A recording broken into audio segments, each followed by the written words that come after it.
Hello all, good evening. അപ്പോൾ ഇന്ന് നമ്മുടെ ലിറ്റററി ലെൻസിന്റെ 57ാമത്തെ എപ്പിസോഡാണ്. ഇന്ന് നമ്മുടെ കൂടെ ബുക്കിനെ കുറിച്ച് ഷെയർ ചെയ്യാനുള്ളത് ഇംഗ്ലീഷ് ഡിപ്പാർട്ട്മെന്റിലെ റിയയാണ്. സോ റിയ നമുക്ക് വേണ്ടി ഷെയർ ചെയ്യുന്ന ബുക്ക് എൻ്റെ കഥ, മാധവിക്കുട്ടിയുടെ എൻ്റെ കഥ എന്നുള്ളതാണ്. അപ്പോൾ അതിനെക്കുറിച്ച് കൂടുതൽ അറിയാൻ വേണ്ടി റിയെ വെൽക്കം ചെയ്യാണ്.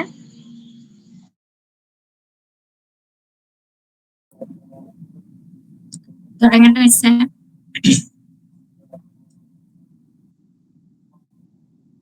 കേൾക്കുന്നുണ്ടോ?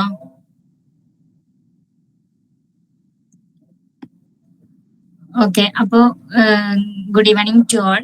ഇന്ന് ഞാനിവിടെ പ്രസന്റ് ചെയ്യാൻ പോകുന്നത് നമുക്കെല്ലാവർക്കും മേ ബി സ്ത്രീകൾക്ക് ഏറ്റവും പ്രിയപ്പെട്ട ഒരു എഴുത്തുകാരി ആയിരിക്കും കമല സുരയ്യ അഥവാ മാധവിക്കുട്ടി. മാധവിക്കുട്ടിയുടെ ഒരു ഓട്ടോബയോഗ്രഫി ആയിട്ടുള്ള എൻ്റെ കഥ എന്ന് പറഞ്ഞിട്ടുള്ള ബുക്കാണ്. അപ്പൊ നമുക്ക് ഫസ്റ്റ് മാധവിക്കുട്ടിയെ പറ്റിയിട്ട് കുറച്ചൊരു കാര്യങ്ങൾ പറയാം. 1934 മാർച്ച് 31 മാധവിക്കുട്ടിയുടെ ജനനം. തൃശ്ശൂർ ജില്ലക്കടുത്തുള്ള പുനയൂർ കുളത്ത് എന്ന് പറഞ്ഞിട്ടുള്ള ഒരു സ്ഥലത്താണ് ജനിച്ചിരുന്നത്. മാധവിക്കുട്ടിയുടെ റിയൽ നെയിം കമല എന്നായിരുന്നു. പിന്നീട് മാധവദാസ് എന്ന് പറഞ്ഞിട്ടുള്ള ഒരു വ്യക്തിയെ വിവാഹം ചെയ്തതിന് ശേഷമാണ് കമലാദാസ് എന്നുള്ള പേരിലേക്ക് കൺവേർട്ട് ചെയ്യുന്നത്. പിന്നെ അതിനുശേഷം നമുക്കറിയാം മാധവിക്കുട്ടി ഒരു ഹിന്ദു മതത്തിൽപ്പെട്ട ഒരു വ്യക്തിയായിരുന്നു. അപ്പൊ പിന്നീട് അതിനുശേഷം ഇസ്ലാം മതത്തിലേക്ക് കൺവേർട്ട് ആവുന്നുണ്ട്. അങ്ങനെ ഇസ്ലാം മതത്തിലേക്ക് കൺവേർട്ട് ആയതിന് ശേഷം മാധവിക്കുട്ടിയുടെ പേര് പിന്നീടും കമല സുരയ്യ എന്നുള്ള പേരിലേക്ക് കൺവേർട്ട് ആവുന്നുണ്ട്. അപ്പൊ മാധവിക്കുട്ടി എന്നുള്ളത് കമല സുരയ്യയുടെ ഒരു പെൻനെയിം ആയിരുന്നു. ഇനി നമുക്ക് മാധവിക്കുട്ടിയുടെ ഒരു സാഹിത്യ പരമ്പര നോക്കുകയാണെന്നുണ്ടെങ്കിൽ മാധവിക്കുട്ടിക്ക് ഒരു എന്താ പറയുക, പരമ്പരാഗതമായിട്ട് തന്നെ ഒരു വലിയൊരു സാഹിത്യ പരമ്പര തന്നെ ഉണ്ടായിരുന്നു. കാരണം എന്താന്ന് വെച്ചാല് മാധവിക്കുട്ടിയുടെ അമ്മയായിട്ടുള്ള നാലപ്പാട്ട് ബാലാമണി അമ്മയും അതുപോലെ തന്നെ വലിയമ്മാവനായിട്ടുള്ള നാലപ്പാട്ട് നാരായണ മേനോന്, അവരൊക്കെ നമ്മുടെ സാഹിത്യത്തിലേക്ക് ഒരുപാട് കോൺട്രിബ്യൂഷൻസ് ചെയ്തിട്ടുള്ള വ്യക്തി കൂടിയായിരുന്നു. പിന്നെ മാധവിക്കുട്ടിക്ക് കേരള സാഹിത്യ അക്കാദമി അവാർഡ്, കേന്ദ്ര സാഹിത്യ അക്കാദമി അവാർഡ്, അങ്ങനെ ഒരുപാട് അവാർഡുകൾക്ക് കൂടി വിധേയമായിട്ടുണ്ട്. ഇനി നമുക്ക് നമ്മുടെ ബുക്കിലേക്ക് പോവുകയാണെന്നുണ്ടെങ്കിൽ ഇതൊരു ഓട്ടോബയോഗ്രഫിയാണ്, ഞാൻ ആദ്യം തന്നെ പറഞ്ഞു. അപ്പൊ 1972 മലയാളനാട് എന്ന് പറഞ്ഞിട്ടുള്ള ഒരു വീക്കിലിക്ക് വേണ്ടിയിട്ട് ഒരു സീരീസ് ആയിട്ടാണ് ആദ്യമായി മാധവിക്കുട്ടി ഈ ഒരു ഓട്ടോബയോഗ്രഫി പബ്ലിഷ് ചെയ്യുന്നത്. പിന്നീട് ഒരു 73 കാലഘട്ടത്തിലേക്ക് വന്നപ്പോഴാണ് അതൊരു സിംഗിൾ ബുക്കായിട്ട് പബ്ലിഷ് ചെയ്യേണ്ടതായിട്ട് വന്നത്. അങ്ങനെ പിന്നീട് ഒരു 76, 77 കാലഘട്ടത്തിലേക്ക് വന്നപ്പോഴാണ് മലയാളത്തിലുള്ള ബുക്ക് പിന്നീട് ഇംഗ്ലീഷിലേക്ക് മാധവിക്കുട്ടി തന്നെ സ്വയം കൺവേർട്ട് ചെയ്തതാണ്. അതായത് വേറെ ആരും ട്രാൻസ്ലേറ്റ് ചെയ്തതല്ല, അത് ഇംഗ്ലീഷിലേക്ക് മാധവിക്കുട്ടി തന്നെ സ്വയം കൺവേർട്ട് ചെയ്തിട്ടുള്ളതായിരുന്നു. അപ്പൊ നമ്മൾ ഈ ഒരു പുസ്തകത്തിലേക്ക് പോവുകയാണെന്നുണ്ടെങ്കിൽ ഇതൊരു ഒരു സ്ത്രീയുടെ ജീവിതം, മെയിനായിട്ട് നമുക്ക് സ്ത്രീ എന്ന് തന്നെ എടുത്തു പറയാം. ഒരു വ്യക്തി എന്നതിലുപരി ഒരു സ്ത്രീയുടെ ജീവിതം പച്ചയായ രീതിയിൽ, അഥവാ ഒരു കൂട്ടിച്ചേർക്കലുകളോ ഒന്നുമില്ലാതെ പച്ചയായ രീതിയിൽ ഒരു തുറന്നെഴുത്ത് ആയിരുന്നു ഈ ഒരു പുസ്തകം. അപ്പൊ അതിനെ ചൊല്ലി തന്നെ ഒരു തുറന്നെഴുത്ത്, ഒരു സ്ത്രീ തന്റെ ജീവിതം തുറന്നെഴുതിയത് കൊണ്ട് തന്നെ അതിൽ ഈ ഒരു ബുക്കിന് ഒരുപാട് കോൺട്രവേഴ്സികൾ വന്നിട്ടുണ്ട്. അതായത് മാധവിക്കുട്ടിയുടെ ഫാമിലിയിൽ നിന്നായാലും റിലേറ്റീവ്സിൽ നിന്നായാലും ഇനിയിപ്പോ മറ്റുള്ള സമൂഹത്തിൽ നിന്നായാലൊക്കെ ഒരുപാട് കോൺട്രവേഴ്സികൾ വന്നതുകൊണ്ട് തന്നെ ഇതൊരു ആത്മകഥയായിട്ട് എഴുതിയ ആള് തന്നെ പിന്നീട് മാധവിക്കുട്ടിക്ക് തന്നെ പിന്നീട് ഒരു ലാസ്റ്റ് ഒക്കെ ആയി വന്നപ്പോൾ കോൺട്രവേഴ്സികൾ ഒരുപാട് കൂടിയ സമയത്ത് മാധവിക്കുട്ടിക്ക് തന്നെ പറയേണ്ടി വന്നു, ഇതിൽ ഞാൻ എഴുതിയിട്ടുള്ള പലതും ഫിക്ഷനായി എഴുതിയതാണ് എന്ന് പറയേണ്ട ഒരു സിറ്റുവേഷൻ വന്നു. പക്ഷെ ഫിക്ഷന് മീൻസ് ഉദ്ദേശിക്കുന്നത് ഇതിൽ എഴുതിയിട്ടുള്ള പലതും ഞാൻ സ്വയം ഉണ്ടാക്കി എഴുതിയതാണ്, അഥവാ ഇതിലുള്ള പലതും എന്റെ അനുഭവങ്ങളായിരുന്നില്ല എന്ന് പറയേണ്ട ഒരു സാഹചര്യം വന്നിട്ടുണ്ട്. പക്ഷെ എന്റെ പോയിന്റ് ഓഫ് വ്യൂ എന്ന് നോക്കുകയാണെന്നുണ്ടെങ്കിൽ ഈ ഒരു ബുക്ക് വായിച്ച ഒരു വ്യക്തി എന്നുള്ള നിലയിൽ എനിക്ക് തോന്നുന്നില്ല ഇതിൽ എഴുതിയിട്ടുള്ള പലതും ഉണ്ടാക്കി എഴുതിയതാണെന്ന് എനിക്ക് തോന്നുന്നില്ല. കാരണം എന്താന്ന് വെച്ചാൽ മാധവിക്കുട്ടി ഏകദേശം ഈ ഒരു ബുക്ക് എഴുതി തീർക്കുന്നത് ഹോസ്പിറ്റലിൽ വയ്യാണ്ട് കിടക്കുന്ന സമയത്താണ്. അതായത് ഇനി മുന്നോട്ടുള്ള ജീവിതമാണോ മരണമാണോ മുന്നിൽ കാണുന്നതെന്ന് പോലും മനസ്സിലാവാത്ത ആ ഒരു സാഹചര്യത്തിലായിരുന്നു മാധവിക്കുട്ടി ഈ ഒരു ബുക്ക് എഴുതി മൊത്തത്തിൽ ഒന്ന് തീർത്തിട്ടുണ്ടായിരുന്നത്. അപ്പൊ അതുകൊണ്ട് തന്നെ മാധവിക്കുട്ടിക്ക് അങ്ങനെ ഒരു സ്ത്രീ എന്നുള്ള രീതിയിൽ, അതായത് ഒരു ധൈര്യമുള്ള സ്ത്രീ എന്നുള്ള രീതിയിൽ അതിൽ പലതും മാധവിക്കുട്ടിക്ക് ഉണ്ടാക്കി പറയേണ്ടതായിട്ടുള്ള ഒരു കാര്യങ്ങൾ അങ്ങനെ ഒരു കാര്യം ഉണ്ടായിരുന്നില്ല എന്ന് എനിക്ക് തോന്നി. അപ്പോ ഇത് വായിച്ചൊരു വ്യക്തി എന്നുള്ള നിലയിൽ എനിക്ക് ഫീൽ ചെയ്തത് ഇത് മാധവിക്കുട്ടിയുടെ ജീവിതം തന്നെ ആയിരുന്നു എന്നാണ്.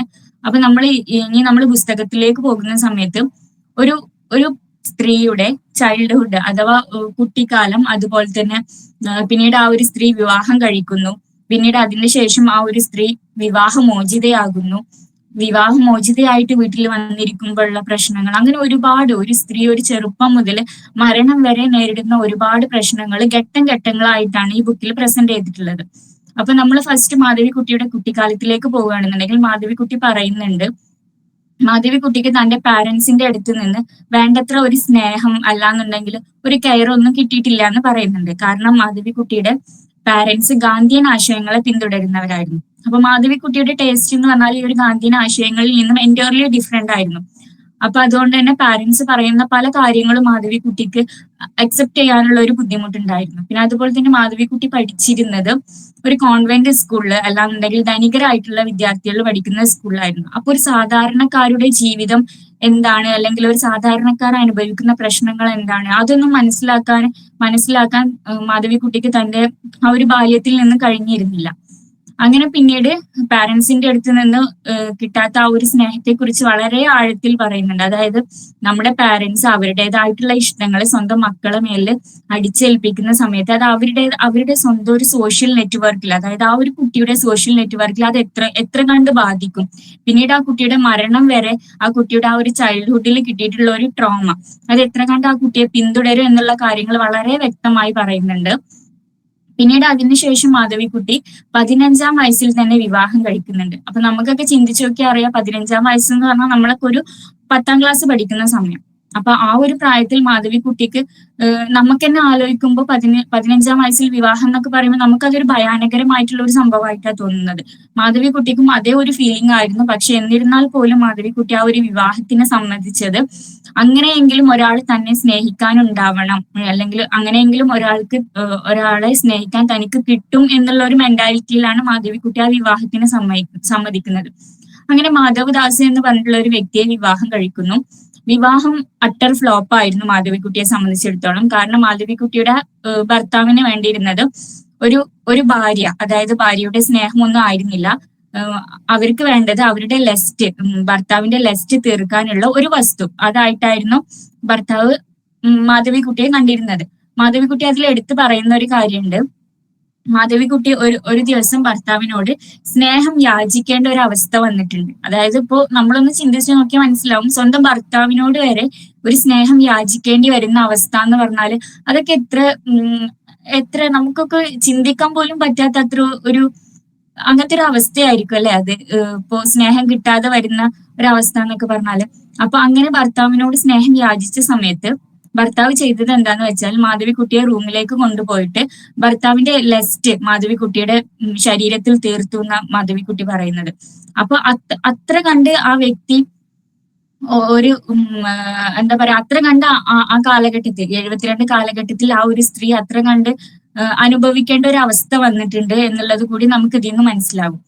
പിന്നെ അതുപോലെ തന്നെ മാധവിക്കുട്ടിക്ക് പറയുന്ന മറ്റൊരു കാര്യമാണ്, മെയിനായിട്ട് പാരന്റിങ് എടുത്ത് പറയുന്നുണ്ട്. അതിനുശേഷം പിന്നീട് മാധവിക്കുട്ടിക്ക് ഒട്ടും ആ ഒരു വിവാഹ ജീവിതം സന്തോഷകരമല്ലാത്തത് കൊണ്ട് തന്നെ മാധവിക്കുട്ടി അതിൽ നിന്നും ഡിവോഴ്സ് ആവേണ്ട ഒരു അവസ്ഥ വരുന്നുണ്ട്. അങ്ങനെ ഡിവോഴ്സ് ആയി കഴിഞ്ഞതിന് ശേഷം പിന്നീട് മാധവിക്കുട്ടിക്ക് വീട്ടിൽ വന്നിരിക്കുകയാണ്.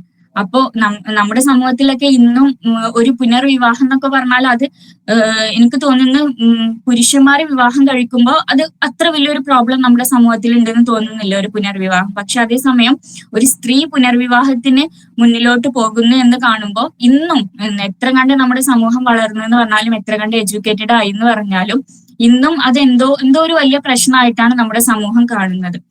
അപ്പൊ അങ്ങനെ മാധവിക്കുട്ടി പിന്നീട് ആ ഒരു ഡിവോഴ്സ് ആയിട്ട് വീട്ടിൽ വന്നിരിക്കുന്ന സമയത്ത് ഒരുപാട് പ്രശ്നങ്ങൾ വീണ്ടും ഉണ്ടാവുന്നുണ്ട്. അതായത് മാധവിക്കുട്ടിയുടെ കസിൻസ് തന്നെ പറയുന്നുണ്ട്, ബ്രദറിന്റെ, മാധവിക്കുട്ടി തന്റെ ഒരു സഹോദരൻ ഉണ്ടായിരുന്നു. അപ്പൊ സഹോദരന്റെ പാന്റ് അഥവാ ട്രൗസറും അതുപോലെ തന്നെ ടീഷർട്ടും ഇട്ട് നടക്കുന്ന സമയത്ത് മാധവിക്കുട്ടിയുടെ കസിൻസ് പറയുന്നുണ്ട്, നിനക്ക് സ്ത്രീയായി നടന്നൂടെ, നിനക്ക് സ്ത്രീയുടെ വേഷം ധരിച്ച് നടന്നൂടെ. അപ്പൊ അവിടെ ഒരു വിവാഹമോചിതയായിട്ടുള്ള ഒരു കുട്ടി വീട്ടിൽ വന്നിരിക്കുന്ന സമയത്തും അവിടെ ആളുകൾ ചിന്തിക്കുന്നത് എന്താ, ആ ഒരു കുട്ടിയുടെ ഡിപ്രഷൻ സ്റ്റേറ്റ് എത്രത്തോളം ഉണ്ടായിരിക്കും. അതൊന്നുമല്ല ആളുകൾ മൈൻഡ് ചെയ്യുന്നത്. ആളുകൾ അപ്പോഴും ആ കുട്ടിയുടെ അല്ലെങ്കിൽ ആ ഒരു സ്ത്രീയുടെ വേഷത്തെയാണ് അപ്പോഴും അവിടെ മുന്നിൽ നിർത്തിക്കൊണ്ട് പറയുന്നത്. പിന്നെ അതുപോലെ തന്നെ മാധവിക്കുട്ടി പാരന്റിങ്ങിന്റെ ഒരു വലിയൊരു ഇമ്പോർട്ടൻസിനെ കുറിച്ച് പറയുന്നുണ്ട്. അതായത് ഇപ്പോ നമ്മളിൽ പലരും ഇപ്പൊ ജോലിക്ക് പോകുന്നവരാണ്, ജോലി ചെയ്യാൻ പോകുന്നവരാണ്. സ്ത്രീകൾ പലരും ഇപ്പൊ നമ്മൾ ടീച്ചേഴ്സ് ആയിട്ട് പോവേണ്ടവരൊക്കെയാണ്. അപ്പൊ നമ്മളൊക്കെ എന്ന് പറഞ്ഞാല് നമ്മുടെ സ്കൂളിലായാലും ഇപ്പൊ നമ്മൾ ജോലി ചെയ്യുന്ന സ്ഥലത്തായാലും നമുക്ക് ഒരുപാട് പ്രഷർ ഉണ്ടായിരിക്കും.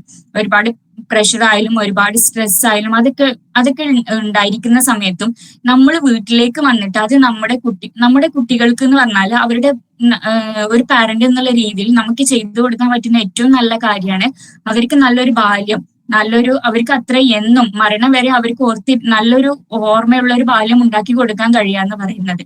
അപ്പോ അങ്ങനെ പറ്റാത്ത ഒരു പാരന്റിനെ സംബന്ധിച്ചിടത്തോളം ആ ഒരു പാരന്റിങ് എന്ന് പറഞ്ഞാൽ തന്നെ അതൊരു അട്ടർ ഫെയിലിയർ ആണെന്ന് നമുക്ക് പറയാം. അപ്പൊ നമ്മളൊക്കെ അങ്ങനെ ഒരു ജോലിയിലേക്ക് പോകുന്ന സമയത്ത് നമ്മുടെ മക്കൾക്കും അവരുടേതായിട്ടുള്ള ഒരുപാട് വിശേഷങ്ങളൊക്കെ പറയാനുണ്ടായിരിക്കും. ഇപ്പൊ സ്കൂൾ വിട്ട് വന്നു കഴിഞ്ഞാലും ഒക്കെ അവരുടേതായിട്ടുള്ള വിശേഷങ്ങൾ പറയാനുണ്ടായിരിക്കും. അപ്പൊ നമ്മൾ അതിനൊക്കെ അവർക്കും ഒരു സമയം കൊടുക്കുക. നമ്മുടെ പ്രഷർ നമ്മുടെ മക്കളുടെ ബാല്യത്തെ ഇല്ലാതാക്കുന്ന രീതിയിൽ ആ ഒരു കുട്ടികളുടെ മുകളിൽ വെച്ച് അടിച്ചേൽപ്പിക്കരുത് എന്നുള്ള ഒരു വലിയ ആശയം കൂടി ഈ ഒരു പുസ്തകത്തിൽ നിന്ന് നമുക്ക് കിട്ടും. അതുപോലെ തന്നെ പിന്നെ ഈ ഒരു പുസ്തകത്തിൽ പറയുന്നുണ്ട് 1972 കാലഘട്ടത്തിലൊക്കെ എന്ന് പറഞ്ഞാല് സ്ത്രീകൾ പകൽ വെളിച്ചത്തിൽ സ്വന്തം ഭർത്താവിനെ കാണാൻ ഒരുപാട് ഭയന്നിരുന്നു എന്ന് പറയുന്നുണ്ട്. അപ്പൊ ആ ഒരു സെന്റൻസിൽ ഒരു വലിയൊരു മീനിങ് ആ ഒരു സെന്റൻസിലുണ്ട്. കാരണം സ്വന്തം ഭർത്താവിനെ പകൽ വെളിച്ചത്തിൽ ഒരു സ്ത്രീ കാണാൻ ഭയന്നിരുന്നു എന്നുണ്ടെങ്കിൽ മറ്റുള്ളവരെ കാണാൻ ആ സ്ത്രീ എത്രത്തോളം ഭയന്നിട്ടുണ്ടായിരിക്കും. അതായത് അതിപ്പോ ആരോ ആയിക്കോട്ടെ, റിലേറ്റീവ്സ് ആയിക്കോട്ടെ, സമൂഹം ആയിക്കോട്ടെ, എത്രത്തോളം ആ ഒരു സ്ത്രീയെ ആ കാലത്ത് അടിച്ചമർത്തിയിട്ടുണ്ടായിരിക്കും എന്നുള്ള ആ കാലത്തുണ്ടായിരുന്ന ഒരു സ്ത്രീ അനുഭവിച്ചിരുന്ന ഓരോ പ്രശ്നങ്ങളും, അതിനിപ്പോ വിവാഹ ജീവിതം ആയിക്കോട്ടെ, പാരന്റിങ് ആയിക്കോട്ടെ, ഒരു കുട്ടി എന്നുള്ള രീതിയിലായിക്കോട്ടെ, ഒരു സ്ത്രീ അനുഭവിച്ചിരുന്ന ഓരോ പ്രശ്നങ്ങളും അതിൽ അത്രയും എന്താ പറയാ ആഴത്തിൽ പറയുന്നുണ്ട്. പിന്നെ ഇന്നും സ്ത്രീക്ക് പൂർണ്ണമായി സ്വാതന്ത്ര്യമുണ്ടോ എന്നുള്ള ഒരു ക്വസ്റ്റ്യൻ മാർക്കായിട്ട് ഇന്നും നമ്മുടെ സമൂഹത്തിൽ കിടക്കുകയാണ്. അതിനിപ്പോഴും എത്രത്തോളം ഫെമിനിസം എന്ന് പറഞ്ഞിട്ടുള്ള ആ ഒരു ഇത് നമ്മൾ എത്രത്തോളം ഉയർത്തിപ്പിടിച്ച് വന്നാലും നമ്മളെല്ലാവരും സ്ത്രീക്ക് സ്വാതന്ത്ര്യം വേണമെന്നേ പറയുന്നുള്ളൂ. പക്ഷെ അതിനു വേണ്ടി നമുക്ക് എന്ത് ചെയ്യാൻ പറ്റും എന്നുള്ളത് ആരും ചർച്ച ചെയ്യപ്പെടുന്നില്ല. അപ്പൊ അങ്ങനെയുള്ള ഒരുപാട് വിഷയങ്ങൾ. പിന്നെ അതുപോലെ തന്നെ മാധവിക്കുട്ടി എന്താ പറയാ 15-ാം വയസ്സിൽ വിവാഹം കഴിക്കുന്ന സമയത്ത് ലവ് എന്താ ലെസ്റ്റ് എന്താ എന്ന് പോലും വേർതിരിച്ച് മനസ്സിലാക്കാൻ പറ്റാത്ത ആ ഒരു സമയമായിരുന്നു അത്. അപ്പൊ ആ ഒരു സമയത്ത് പോലും സ്നേഹത്തിന് വേണ്ടിയിട്ട് മറ്റുള്ളവരുടെ മുമ്പിൽ യാചിച്ച് നടക്കുക എന്ന് പറഞ്ഞാല് ആ ഒരു 15 വയസ്സായിട്ടുള്ള ആ ഒരു കുട്ടിയുടെ മാനസികാവസ്ഥ എന്തായിരിക്കും നമ്മളൊന്ന് ചിന്തിച്ചു നോക്കിയാൽ മനസ്സിലാവും. സ്നേഹത്തിന് വേണ്ടിയിട്ട് നമ്മൾ ഒരാളുടെ മുമ്പിൽ യാചിച്ച് ചെല്ലുമ്പോൾ അവിടുന്ന് എന്നിട്ട് നമുക്ക് കിട്ടുന്നത് ഒരു അവഗണനയാണെന്നുണ്ടെങ്കിൽ, അത് മാധവിക്കുട്ടി ഇവിടെ പറയുന്നത് പാരന്റിങ്ങിനെ കുറിച്ചിട്ടാണ് മെയിൻ ആയിട്ട് പറയുന്നത്. അപ്പൊ പാരന്റ്സിന്റെ അടുത്ത് പോലും മാധവിക്കുട്ടി സ്നേഹത്തിന് വേണ്ടി ഒരുപാട് യാചിച്ചിട്ടുണ്ട് എന്ന് പറയുന്നുണ്ട്. പക്ഷെ മാധവിക്കുട്ടി തന്നെ പറയുന്നുണ്ട്, പാരന്റ്സിന് എന്നോട് സ്നേഹം ഉണ്ടായിരുന്നു, പക്ഷെ അതെന്ത് ചെയ്തിരുന്നില്ല, അവരത് എന്നോട് അത്ര കണ്ട് അവർ പ്രകടിപ്പിച്ചിരുന്നില്ല. അപ്പോ പ്രകടിപ്പിക്കാത്ത നമ്മളിപ്പോ നമ്മുടെ മക്കളോടായാലും ആരോടായാലും നമ്മൾ ഒരു സ്നേഹം പ്രകടിപ്പിക്കുന്നില്ല എങ്കിൽ പിന്നെ മനസ്സിൽ കുറെ സ്നേഹം ഉണ്ടെന്ന് പറഞ്ഞിട്ടൊന്നും വലിയ കാര്യം ഉണ്ടാവില്ല. കാരണം എന്താന്ന് വെച്ചാൽ കുട്ടികൾക്ക് അവരെപ്പോഴും പരിഗണിക്കപ്പെടണം. അതുപോലെ തന്നെ കുട്ടികൾക്ക് അവരുടേതായിട്ടുള്ള ഒരു കെയർ, അല്ലാന്നുണ്ടെങ്കിൽ ഒരു ലവ്, ഒരു ഫ്രീഡം അതെപ്പോഴും ഉണ്ടായിരിക്കണം. അതിനിപ്പോ വീട്ടിലായാലും സമൂഹത്തിലായാലും അവർക്ക് കൊടുക്കേണ്ട ഒരു പരിഗണന, അതിന്റെ ഇമ്പോർട്ടൻസ് ആണ് പിന്നീട് എടുത്തു പറയുന്നത്. പിന്നെ അതുപോലെ തന്നെ മെയിനായിട്ട് പറയുന്നുണ്ട് അക്കാലത്ത് ഉണ്ടായിരുന്ന പുരുഷന്മാര്. ഇപ്പൊ ഞാൻ പറഞ്ഞു നേരത്തെ ഡിവോഴ്സിനെ കുറിച്ചിട്ട് പറഞ്ഞു. ഡിവോഴ്സ് അല്ലാതെ തന്നെ ഒരുപാട് സ്ത്രീകള് ഡിവോഴ്സിനെ ഭയന്നുകൊണ്ട്, അതായത് ഇനി എന്റെ വിവാഹം ഡിവോഴ്സായി കഴിഞ്ഞാൽ പിന്നീട് ഞാൻ വീട്ടിൽ പോയിരുന്ന് കഴിഞ്ഞാലുള്ള ആ ഒരു അവസ്ഥ ആലോചിച്ചിട്ട് അക്കാലത്ത് ഒരുപാട് സ്ത്രീകള് എന്താ പറയാ എല്ലാം സഹിച്ച്, ഭർത്താവിന്റെ അടുത്ത് നിന്നിട്ടുള്ള ഉപദ്രവങ്ങളായാലും എല്ലാം സഹിച്ച് വീട്ടിലിരുന്നിട്ടുണ്ട് എന്ന് പറയുന്നുണ്ട്.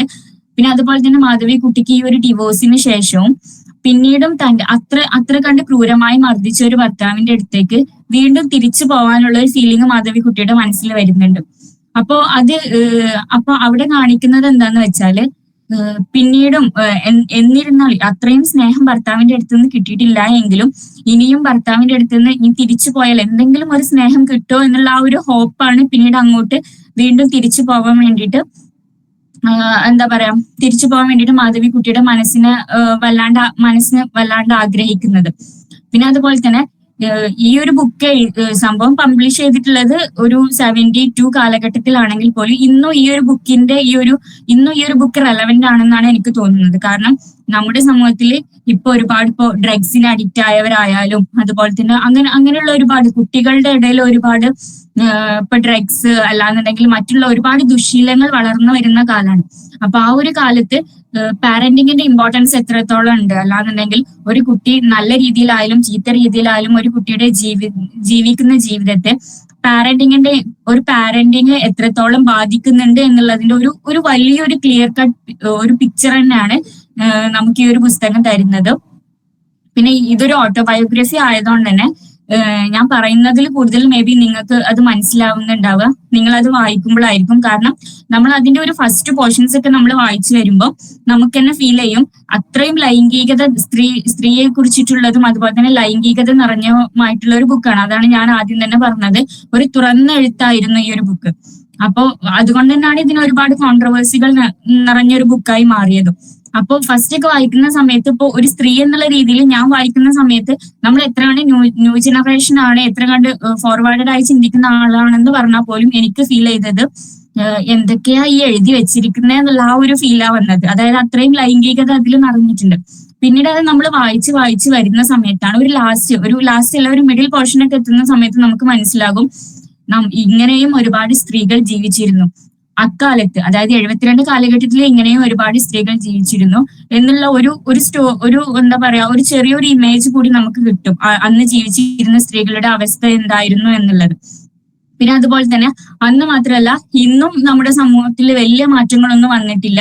ഇന്നും ഒരുപാട് സ്ത്രീകളെ അടിച്ചമർത്തുന്നുണ്ട്. പലരും വിവാഹം മോചനം പേടിച്ചും കൊണ്ട് പലരും ഭർത്താവിന്റെ എത്ര ക്രൂരമർദ്ദനങ്ങൾ ഉണ്ടെന്നുണ്ടെങ്കിൽ പോലും അവിടെ പിടിച്ചു നിൽക്കുന്ന ഒരു അവസ്ഥ നമുക്ക് ഇന്നും കാണാം. അപ്പോ മെയിനായിട്ട് അതൊക്കെ ഫോക്കസ് ചെയ്തിട്ടാണ് ഈ ഒരു ബുക്ക് പറയുന്നത്. അപ്പോ എൻ്റെ ഒരു അഭിപ്രായത്തില് എക്കാലത്തും റെലവെന്റ് ആയിട്ട് നിൽക്കുന്ന ഒരു ബുക്കാണ്. വായിക്കാൻ പറ്റുന്നവരൊക്കെ വായിക്കുക. പിന്നെ ഞാൻ ഈ ബുക്ക് നമ്മുടെ ലൈബ്രറിയിലേക്ക് കൊടുത്തിട്ടുണ്ട്. അപ്പൊ നമ്മുടെ കോളേജ് ലൈബ്രറിയിൽ ഇത് അവൈലബിൾ ആണ്. പിന്നെ അത്രയൊക്കെ തന്നെ പിന്നെ ഈ ഒരു ബുക്കിനെ കുറിച്ച് പറയാനുള്ളൂ. പിന്നെ കൂടുതലായിട്ട് നിങ്ങൾക്ക് ഈ ഒരു ബുക്കിന്റെ എന്താ പറയാ ഒരു മാധവിക്കുട്ടിയുടെ ജീവിതം എന്നതിലുപരി ഒരു സ്ത്രീയുടെ അന്നത്തെ ജീവിതം നിങ്ങൾക്ക് അറിയണമെന്നുണ്ടെങ്കിൽ ഈ ഒരു ബുക്ക് ഞാൻ റെക്കമെൻഡ് ചെയ്യുള്ളൂ. കാരണം ഇതിൽ എഴുതിയിട്ടുള്ള എല്ലാ കാര്യവും അത്രയും എന്താ പറയാ നമ്മൾ പഴയ ചരിത്രങ്ങളിൽ നമ്മൾ കേട്ടിട്ടേ ഉള്ളൂ അല്ലെ, സ്ത്രീകളെ അടിച്ചമർത്തിയിട്ടുണ്ട് എന്നൊക്കെ. പക്ഷെ ഇതിൽ അതിന്റെ ഓരോ പോർഷൻസും വളരെ ക്ലിയർ ആയിട്ട് പറയുന്നുണ്ട്. സ്ത്രീ സ്വാതന്ത്ര്യത്തെ കുറിച്ച് എഴുതിയതുകൊണ്ടായിരിക്കണം മേ ബി ഇത്ര കണ്ട് ഇതിന് കോൺട്രവേഴ്സി വരാനുണ്ടായിട്ടുള്ള ഒരു കാരണം. പിന്നെ അതുപോലെ തന്നെ ഇത്രയൊക്കെ തന്നെയുള്ള ഈ ഒരു ബുക്കിനെ കുറിച്ചിട്ടൊന്ന് ചുരുക്കി പറയാന്. ഓട്ടോബയോഗ്രഫി ആയതുകൊണ്ട് തന്നെ ഇത് കൂടുതലായിട്ട് ഞാൻ നിങ്ങളുടെ വായിക്കാൻ റെക്കമെൻഡ് ചെയ്യാണ്. ഇപ്പോ നമ്മൾ ഒരാളുടെ ജീവചരിത്രം പറയുന്നത് കേട്ടിരിക്കാൻ അത്ര ഒരു രസം ഉണ്ടാവില്ല. അതാണ് ഞാൻ ഈ ബുക്കിന്റെ എല്ലാ പോർഷൻസും എടുത്ത് പറയാതെ ജസ്റ്റ് ചെറിയ ഇമ്പോർട്ടന്റ് ആയിട്ടുള്ള പോർഷൻസ് മാത്രം എടുത്തു പറഞ്ഞത്. അപ്പൊ നിങ്ങളെല്ലാവരും ബുക്ക് വായിക്കുക. പിന്നെ ഞാൻ ഒരു മാധവിക്കുട്ടിയുടെ ഒരു കോട്സ് പറയാം. എനിക്ക് ഒരുപാട് ഇഷ്ടപ്പെട്ട ഒരു കോട്സ് പറയാം. എന്റെ നഷ്ടങ്ങളാണ് എന്റെ നേട്ടങ്ങൾ. നഷ്ടം നേട്ടമായി ഞാൻ കണക്കാക്കുന്നു. ഓരോ നഷ്ടപ്പെടലിനും എന്റെ ഭാരം ചുരുങ്ങി വരുന്നു. എനിക്ക് ഒരുപാട് ഇഷ്ടപ്പെട്ടിട്ടുള്ള ഒരു കോഴ്സ് ആണ്. അപ്പൊ അതും കൂടി പറഞ്ഞുകൊണ്ട് ഞാൻ അവസാനിപ്പിക്കുകയാണ്. Thank you. അപ്പൊ എല്ലാവരും ബുക്ക് വായിക്കുക, നമ്മുടെ ലൈബ്രറിയിൽ അവൈലബിൾ ആണ്. Thank you. Thank you Riya. അപ്പോ ഇതുവരെ ഷെയർ ചെയ്തത് നമ്മുടെ എന്റെ കഥ എന്ന് പറയുന്ന മാധവിക്കുട്ടിയുടെ നോവലായിരുന്നു. അപ്പൊ നമുക്ക് ഒട്ടുമിക്ക ആൾക്കാർക്കും ഇത് പുതിയൊരു കഥാപാത്രമൊന്നുമല്ല, പുതിയ എഴുത്തുകാരിയല്ല. കുറച്ചു മുന്നേ തന്നെ ഒരു വൈറലായി എന്ന് പറയാൻ മാധവിക്കുട്ടി അല്ലെങ്കിൽ കമല സുരയ്യ എന്ന് പറയുന്ന വ്യക്തമായിട്ട് പറഞ്ഞു തന്നിട്ടുണ്ടായിരുന്നു. സ്നേഹം, ലവ്, ഫ്രീഡം എന്നൊക്കെ പറയുന്നത് ഒരു പുതിയ പേഴ്സ്പെക്റ്റീവിൽ എങ്ങനെയാണ് ആളുടെ കാഴ്ചപ്പാടിൽ അത് എന്നുള്ള ഒരു കാര്യം അതിൽ പറയുന്നുണ്ട്. പിന്നെ ഞാൻ ഈ ബുക്ക് വായിച്ചിട്ടുണ്ട്. അപ്പോൾ എനിക്ക് ഒത്തിരി ഇഷ്ടപ്പെട്ട ഒരു ബുക്കായിരുന്നു അത്. ആദ്യമായിട്ട് നമ്മുടെ സമൂഹത്തിൽ ഇത്ര ഓപ്പൺ ആയിട്ട് പറയാൻ കാണിച്ച ധൈര്യം എന്നുള്ള ഒരു സംഭവം കൂടെ അതിലുണ്ട്. ഒരു കൺഫെഷണൽ റൈറ്റിങ്ങിന്റെ കീഴിലാണ് ഈ ഒരു എന്റെ കഥ എന്ന് പറയുന്ന സംഭവം വരുന്നത്. കൺഫെഷണൽ റൈറ്റേഴ്സ് മാധവിക്കുട്ടി അല്ലാതെ വേറെയും കുറെ പേരുണ്ട്. പക്ഷെ സ്ത്രീ എന്ന് പറയാൻ എനിക്ക് തോന്നുന്നു മാധവിക്കുട്ടിയാണ് ഉള്ളത് എന്ന് എനിക്ക് തോന്നുന്നുണ്ട്. സോ ഇതിന് മുന്നേ നമുക്ക് അമേരിക്കൻ ലിറ്ററേച്ചറിലാണ് ഇതേപോലെ പച്ചയായുള്ള ഒരു ജീവിതം അല്ലെങ്കിൽ എത്രത്തോളം സെക്സ് റിലേറ്റഡ് സംഭവങ്ങൾ ഇങ്ങനെ ഒരുമിച്ച് അത് ഓപ്പൺ ആയിട്ട് പറയുന്ന ഒരു സംഭവം അമേരിക്കൻ ലിറ്ററേച്ചറിൽ ഉള്ളിസസ് എന്ന് പറയുന്ന നോവലാണ്. അത് ചിലർക്കൊക്കെ അറിയുന്നുണ്ടാവും. നമ്മുടെ മോഡേണിസ്റ്റ് നോവലിസ്റ്റ് ആയ ജെയിംസ് ജോയ്സിയുടെ ആണത്. അപ്പോ ഇത് ഒരു 1918 എന്നുണ്ടെങ്കിൽ നമ്മുടെ മാധവിക്കുട്ടിയുടെ എന്റെ കഥ എന്ന് പറയുന്നത് അത്ര വ്യത്യാസമൊന്നും ഇല്ലാതെ ഒരു 55 വർഷങ്ങൾക്ക് ശേഷം എഴുതിയതാണ്. അപ്പൊ ആ ഒരു ഡിഫറൻസിൽ തന്നെ എത്ര നന്നായിട്ട് ഇവര് ചെയ്തിട്ടുണ്ട് എന്നുള്ള ഒരു കാര്യം കൂടെ നമുക്ക് നോക്കണം. അപ്പോ പല കാര്യങ്ങളും നമുക്ക് അറിയുന്നുണ്ടായിരുന്നില്ല. ഇപ്പൊ ഓട്ടോബയോഗ്രഫി ആണെന്നുണ്ടെങ്കിലും റിയപ്പ് നേരത്തെ സൂചിപ്പിച്ചു, ഇത് ഒരു പോയിന്റില് മാധവിക്കുട്ടിക്ക് ഇതൊരു ഫിക്ഷൻ ആണ് എന്ന് പറയേണ്ട ഒരു അവസ്ഥ വന്നിട്ടുണ്ട്. അപ്പൊ ഞാൻ ഇത് ആദ്യമായിട്ടാണ് കേൾക്കുന്നത്. അപ്പോ റിയയ്ക്ക് നന്ദി, അതും കൂടെ ഞങ്ങൾക്ക് പറഞ്ഞു തന്നേല്. ഇനി ആർക്കെങ്കിലും ഫീഡ്ബാക്ക് പറയാൻ താല്പര്യം ഉണ്ടെങ്കിൽ പറയാം. റിയ, ഹലോ റിയ, കേൾക്കുന്നുണ്ടോ? വളരെ നന്നായിട്ടുണ്ട് കേട്ടോ. ഞാനത് വായിച്ചിട്ടുണ്ട്. ഞാൻ സ്കൂളില് പഠിക്കുന്ന സമയത്ത് വായിച്ചതാ. വീണ്ടും ഇതിങ്ങനെ ഓർത്തെടുക്കാൻ വേണ്ടി സാധിച്ചു. പിന്നെ ഞാനും ചിന്തിച്ചിട്ടുള്ളത് തന്നെയാണ് ഇത്രയും തുറന്നെഴുതാനുള്ളൊരു ധൈര്യം. അതിനെ കുറിച്ചിട്ട് ഞാൻ ചിന്തിച്ചിരുന്നു. പിന്നെ അന്ന് ഇതിന്റെ അർത്ഥങ്ങളൊന്നും ഇത്ര നന്നായിട്ട് എനിക്ക് മനസ്സിലായിരുന്നില്ല. പിന്നീട് ഞാൻ ഒരിക്കൽ കൂടി ഇത് വീണ്ടും വായിച്ചിരുന്നു. അപ്പോഴാണ് എനിക്ക് സ്ത്രീകൾ അനുഭവിക്കുന്നതിന്റെ ഇത്രയും പ്രശ്നങ്ങളെ കുറിച്ചിട്ടും വിവാഹം കഴിഞ്ഞിട്ടുള്ള മാധവിക്കുട്ടിയുടെ അവസ്ഥകളെ കുറിച്ചിട്ടൊക്കെ കുറച്ചും കൂടി നന്നായി മനസ്സിലായത് ഞാൻ കുറച്ചൊരു അഡൾട്ട് സ്റ്റേജിൽ എത്തിയതിന്റെ ശേഷം. താങ്ക് യു റിയ, നന്നായിണ്ട്. നല്ല പ്രസന്റേഷൻ. ആക്ച്വലി ഞാൻ യാത്രയിലാണെന്നാണ് ഞാൻ പരമാവധി കേൾക്കാൻ ശ്രമിച്ചു. നല്ല ബോൾഡായിട്ട് പ്രസംഗിച്ചു, സംസാരിച്ചു. പിന്നെ നമ്മളിങ്ങനെ ഒരു പ്രോഗ്രാം വെച്ച് വളരെ കുറഞ്ഞ പേര് പാർട്ടിസിപ്പേറ്റ് ചെയ്യുന്നുള്ളെങ്കിൽ പോലും ഈ പ്രോഗ്രാമിന്റെ ലക്ഷ്യം അതിന്റെ യാഥാർത്ഥ്യമാവുന്നുണ്ട് എന്ന് തോന്നുന്ന തരത്തിലാണ് റിയ സംസാരിച്ചത്. അത് കേൾക്കുമ്പോൾ തന്നെ ഭയങ്കര സന്തോഷം. കാരണം ഒരു പുസ്തകം വായിച്ച് ആ പുസ്തകത്തെ കുറിച്ച് വേണമെങ്കിൽ 1-2 മണിക്കൂർ ആ പുസ്തകത്തിലുള്ള വരികളേക്കാൾ കൂടുതൽ വേണമെങ്കിൽ സംസാരിക്കാം എന്നുള്ള രീതിയിലേക്ക് തോന്നി. അപ്പൊ അതിന്റെ കൂടെ ഒരു വേദിയാണ് ലിറ്റററി ലെൻസ്. അത് നന്നായിട്ട് യൂസ് ചെയ്യും. എനിക്ക് ഒരുപാട് പറയണമെന്നുണ്ട് ഇന്നത്തെ പ്രസന്റേഷനെ കുറിച്ചും ഒക്കെ. പക്ഷെ ഞാനിപ്പോ യാത്രയിലായതുകൊണ്ട് ഞാനിപ്പോ കൂടുതൽ പറയുന്നില്ല. നല്ല presentation. Thank you. Thank you sir. Hello Riya. പറയൂ, കേൾക്കുന്നുണ്ട്. മാധവിക്കുട്ടിയുടെ എന്റെ നോവൽ എന്ന നോവലാണ് റിയ നമുക്ക് പരിചയപ്പെടുത്തി തന്നത്. അപ്പൊ മാധവിക്കുട്ടിയുടെ അനുഭവങ്ങളും വികാരങ്ങളും ഒക്കെ വളരെ വ്യക്തമായിട്ട് തന്നെ റിയ നമുക്ക് പറഞ്ഞു തന്നിട്ടുണ്ടായിരുന്നു. സ്ത്രീകളുടെ ജീവിതം എങ്ങനെയാണെന്നും അതുപോലെ പാരന്റിങ്ങിന്റെ ഇമ്പോർട്ടൻസ് ഒക്കെ വളരെ വ്യക്തമായിട്ട് തന്നെ റിയ പറഞ്ഞു തന്നിട്ടുണ്ട്. ഇപ്പൊ ഞാൻ ഈ നോവൽ മുന്നേ വായിച്ചിട്ടുണ്ടായിരുന്നു. പക്ഷെ അന്ന് വായിക്കണേക്കാളും ലളിതമായിട്ട് ഭാഷയിലാണ് നോവൽ എഴുതിയിട്ടുള്ളത്. പക്ഷെ ഇപ്പൊ റിയ അത് പ്രസന്റ് ചെയ്ത് തന്നപ്പോ ഞാൻ അന്ന് വായിച്ചതിനേക്കാൾ നന്നായിട്ട് എനിക്ക് ഒന്നും കൂടി ഇങ്ങനെ ഇനിയും അതിങ്ങനെ കേട്ടിരിക്കാൻ തോന്നിയിട്ടുണ്ടായിരുന്നു. അപ്പോ anyway, thank you Riya. Thank you Hina.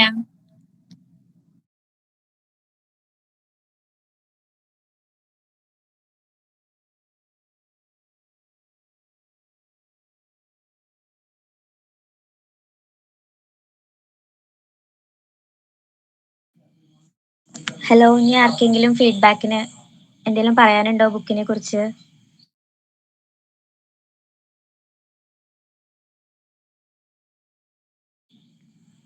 Okay, thank you Riya. എനിക്കറിയാത്ത കാര്യങ്ങളൊക്കെ വീണ്ടും വീണ്ടും ഓർമ്മിപ്പിച്ച് തന്നതിനും വീണ്ടും ഓരോ പുതിയ കാര്യങ്ങൾ പറഞ്ഞു തന്നതിനും താങ്ക് യു. സോ ഇന്നത്തെ ലിറ്റററി ലെൻസിൽ പങ്കെടുത്ത എല്ലാവർക്കും ഒന്നുകൂടെ താങ്ക് യു പറയുന്നു. Thank you all.